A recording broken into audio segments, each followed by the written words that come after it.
Okay class, previous video में हमने discuss किया कि स्विच स्टेटमेंट क्या होती है, और हमने ये भी पढ़ा कि स्विच जो है एक्चुअली इफ़ एल्स इफ़ का अल्टरनेटिव है।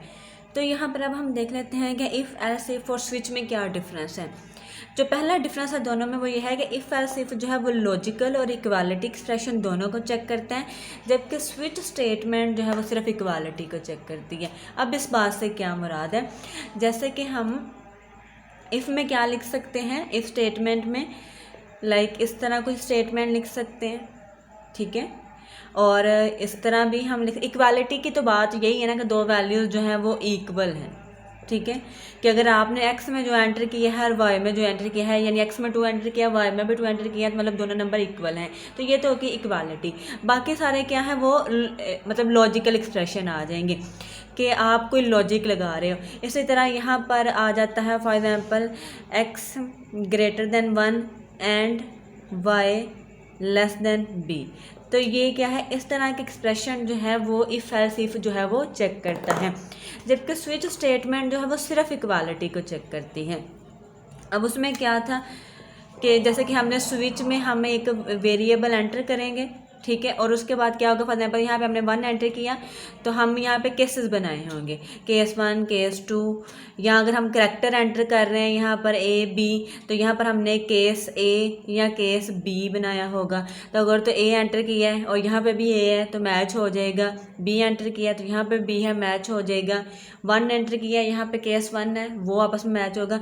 यानी सिर्फ यहाँ पर इक्वल वैल्यू जो है वो अगर एंटर होती है तो हमें रिजल्ट मिलता है, अदरवाइज नहीं मिलता। तो इसलिए वो कह रहे हैं कि इफ़ एल्स इफ जो है वो इक्वालिटी तो चेक करता है, यानी दो वैल्यूज़ को इक्वल है वो तो चेक करेगा, साथ में वो बाकी कंडीशन भी जो है, बाकी भी जो लॉजिकल कंडीशन है वो भी चेक करेगा, जबकि स्विच जो है उनको चेक नहीं करता। उसके बाद इफ़ एल्स में जो हम मल्टीपल एक्सप्रेशन बनाते हैं मल्टीपल वैल्यूज़ के लिए। जैसे कि फॉर एग्जांपल हमने यहाँ पर अगर 3 नंबर जो हैं वो एंटर किए हैं और देखना है कि इसमें से ग्रेटर नंबर कौन सा है, तो हमने पहले ए को बी से कंपेयर किया, फिर ए को सी से कंपेयर किया, ठीक है, फिर हमने b को c से कंपेयर किया। तो इस तरह हम मल्टीपल एक्सप्रेशन बना रहे हैं मल्टीपल वैल्यूज़ के लिए, जबकि स्विच स्टेटमेंट में हमें पता है कि एक ही एक्सप्रेशन होता है, ठीक, ये हमारा एक्सप्रेशन होगा। इसमें हमने जो भी लिख देना है वो आगे वैल्यूज़ के साथ क्या होगा, मैच होगा।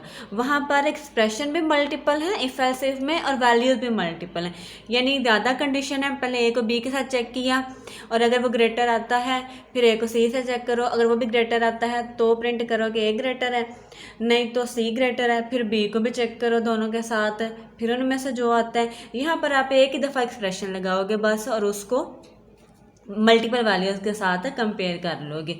उसके बाद आता है कि इफ़ एल्स इफ़ जो है वो रेंज ऑफ वैल्यूज़ को चेक करता है, जबकि स्विच स्टेटमेंट जो है वो चेक नहीं करती। जब आपको फॉर एग्जांपल अगर ये क्वेश्चन आता है तो आपने प्रॉपर ये स्टेटमेंट लिखनी है, यहाँ पर जगह की कमी की वजह से ऐसे लिख दिया इट कैन नॉट।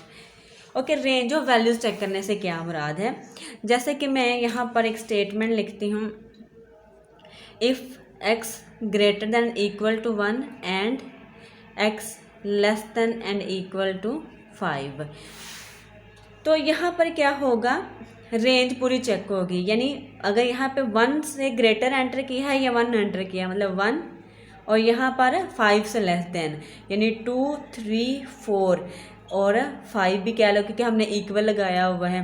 तो यानी ये पूरी रेंज चेक होगी कि हमने फॉर एग्जांपल चाहते हैं कि अगर हमारा नंबर जो है वो 1 से ग्रेटर होता है और यहाँ इक्वल होता है या 5 से छोटा होता है, तो आपने क्या डिस्प्ले करना है, वैलिड नंबर। ओके, अब यहाँ पर क्या होगा कि यूज़र ने एंटर किया 2 जो है 1 से ग्रेटर है, ये कंडीशन ट्रू हो गई, 2 जो है वो 5 से छोटा है, ये भी कंडीशन ट्रू हो गई। तो आपने क्या किया, उसने किया वैलिड नंबर एंटर कर दिया। तो इसलिए वो इस रेंज में जितनी भी वैल्यूज़ आ रही हैं 1 2 3 4 5 वो सारी चेक करेगा और फिर आपको रिजल्ट प्रोवाइड करेगा, जबकि स्विच स्टेटमेंट जो है वो रेंज को चेक नहीं करती। वो हमने ऊपर भी डिस्कस कर लिया, वो सिर्फ इक्वालिटी को चेक कर रही है। और अगर हमने फॉर एग्जांपल रेंज चेक करनी भी है तो फिर हम क्या लिखेंगे, कुछ इस तरह लिखेंगे, जो कि एक प्रैक्टिकल अप्रोच नहीं है आप कह सकते। अब यहाँ पे क्या होगा कि अगर हमने मतलब रेंज चेक करनी है, फॉर एग्जाम्पल 1 के लिए भी चेक करना है, 2 के लिए भी, 3 के लिए भी, 4 के लिए भी, 5 के लिए भी, मुझे यहाँ पे case 1, case 2, case 3, case 4, case 5 और फिर आगे स्टेटमेंट लिखनी पड़ेगी कि यहाँ पर अगर यूज़र 1 एंटर करता है तो चेक करो, 2 एंटर करता है तो चेक करो, 3 एंटर करता है, मतलब इतने ज़्यादा केसेस बनाएंगे हम, जो कि स्विच स्टेटमेंट में एक प्रैक्टिकल अप्रोच नहीं है। तो इसलिए हम कहते हैं कि स्विच स्टेटमेंट जो है वो रेंज जो है वैल्यूज़ की चेक नहीं करती, उसको बस जो सिंगल वैल्यू, गिवन वैल्यू, मतलब वो एग्जैक्ट वैल्यू चेक करता है। स्विच स्टेटमेंट जो है वो एग्जैक्ट 1 अगर एंटर किया है तो उसने देखना है 1 वाला कोई केस है या नहीं है, तो ठीक है, नहीं तो वो डिफ़ॉल्ट में जाके या आउट ऑफ डिफ़ॉल्ट जाके स्टेटमेंट जो भी उसको मिलेगी प्रिंट कर देगा। नेक्स्ट आ जाता है it is less, if else if जो है वो लेस कॉम्पैक्ट है देन स्विच। अब कम्पैक्ट क्या होता है? कम्पैक्ट का वैसे मतलब ये होता है कि जो थोड़ी स्पेस ले रहा हो, तो जिसमें नंबर ऑफ स्टेटमेंट्स जो है वो थोड़ी आ जाए। तो जैसे कि फॉर एग्जांपल अब मैं अगर इफ़ एल्स इफ में काम करती हूँ, मैं पहले एक कंडीशन लगाऊंगी, ठीक है, उसके स्टेटमेंट एग्जीक्यूट हुई, फिर एल्स इफ लगाऊंगी, फिर उसके स्टेटमेंट मतलब हम लिखेंगे, फिर एल्स इफ लगाएंगे और फिर उसके स्टेटमेंट एग्जीक्यूट होंगी, फिर एल्स। और यहाँ पर स्विच में हम किस तरह काम करेंगे? एक दफ़ा कंडीशन लगा दी और उसको केसेस के साथ मैच कर लो। यानी बात वही है जो पहले हमने ऊपर की है कि मल्टीपल एक्सप्रेशन है, मल्टीपल वैल्यूज़ हैं। यहाँ पे सिंगल एक्सप्रेशन है, मल्टीपल वैल्यूज़ है, यानी कॉम्पैक्ट है, कम लाइंस में यहाँ पर काम हो जाता है as compared to if else if. उसके बाद जो लास्ट डिफरेंस है वो ये है कि इफ़ एल्स इफ़ जो है वो इंट, फ्लोट और बाकी भी डाटा टाइप के साथ काम करता है, जबकि स्विच स्टेटमेंट जो है वो सिर्फ कैरेक्टर डाटा टाइप के साथ, कैरेक्टर और इंटीजर डाटा टाइप के साथ काम करती है। नेक्स्ट जो आप कह सकते हैं हमारा लास्ट टॉपिक है इस चैप्टर का, वो है कंडीशनल ऑपरेटर। कंडीशनल ऑपरेटर को टर्नरी ऑपरेटर भी बोलते हैं। अब ये भी क्या करता है, इसको यहाँ पर कंडीशन दी जाएगी। कंडीशनल ऑपरेटर को हम टर्नरी ऑपरेटर भी कहते हैं। यहाँ पर भी हमें 2 वैल्यूज़ में से कोई एक वैल्यू जो है वो मिलेगी बेस्ड ऑन द कंडीशन। जैसे कि पहले होता है, आप कह सकते हैं कि हमारे पास इफ़ स्टेटमेंट होती है, वहाँ पर हम कंडीशन लगाते हैं। अगर कंडीशन ट्रू होती है तो कोई एक स्टेटमेंट एग्जीक्यूट होती है, कंडीशन फॉल्स होती है तो कोई दूसरी स्टेटमेंट एग्जीक्यूट होती है। तो यहाँ पर भी क्या है, 2 वैल्यूज़ हैं हमारे पास, ये एक इफ़ वाली और एक एल्स वाली है, और कंडीशन के बेस पर इन दोनों में से कोई एक जो है वो एग्जीक्यूट होगी। कंडीशन अगर ट्रू होती है तो इफ़ वाली स्टेटमेंट एग्जीक्यूट हो जाएगी, फॉल्स होती है तो एल्स वाली स्टेटमेंट जो है वो एग्जीक्यूट हो जाएगी। तो एक्चुअली ये जो कंडीशनल ऑपरेटर है ना, ये सिंपल इफ़ एल्स का अल्टरनेटिव है, यानी आप उसकी इफ़ एल्स यूज़ कर लो या कंडीशनल ऑपरेटर कर लो, काम जो है वो सेम ही होगा। अब इसका सिंटैक्स हम देख लेते हैं।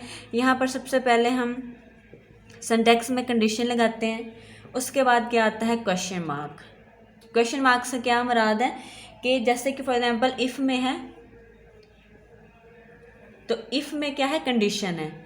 इफ़ अगर कंडीशन ठीक होती है तो यहाँ पर वो क्या है, एक्चुअली सवाल है ना ये कि अगर ठीक होती है फिर आप स्टेटमेंट एग्जीक्यूट करोगे, नहीं तो एल्स में आप किसी दूसरे स्टेटमेंट में। तो यहाँ पर हम इफ़ का कीवर्ड नहीं लिख रहे हैं, हम कंडीशन लगा के आगे क्वेश्चन मार्क लगा रहे हैं। वो क्वेश्चन मार्क जो है ना एक्चुअली इफ़ वाला काम कर रहा है कि अगर ये कंडीशन ठीक होती है तो आपने कोई एक वैल्यू एग्जीक्यूट करनी है।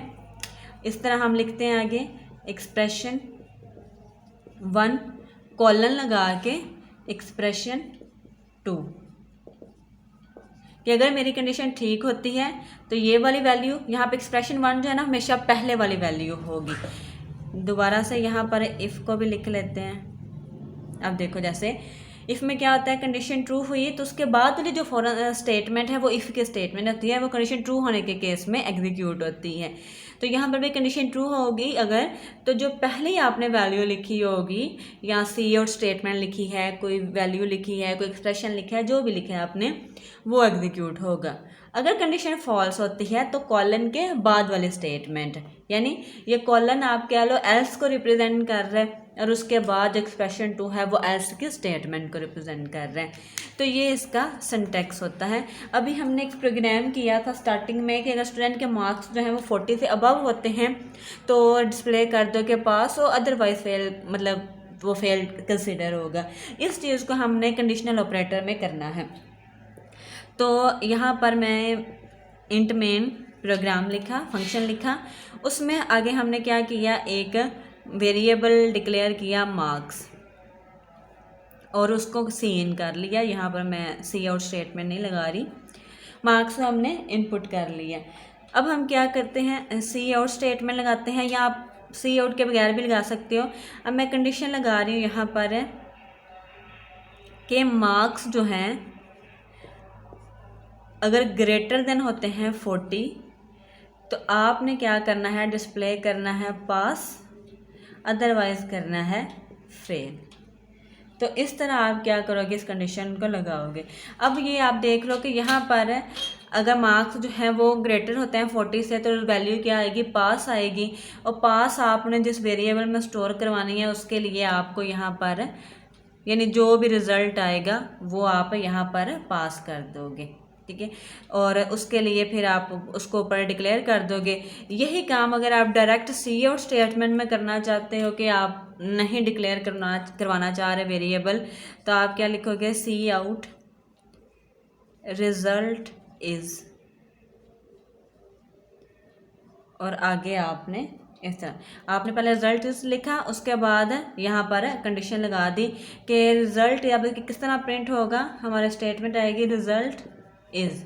उसके बाद क्या है, कंडीशन चेक होगी कि मार्क्स ग्रेटर देन है 40 तो आगे आ जाएगा रिजल्ट इज पास, अदरवाइज क्या आ जाएगा, फेल। तो इस तरह ये कंडीशनल ऑपरेटर जो है वो वर्क करता है। अब आपने क्या करना है, आपने एक नंबर इनपुट किया था और उसको इवन और ऑड चेक किया था कि वो नंबर इवन है या ऑड है।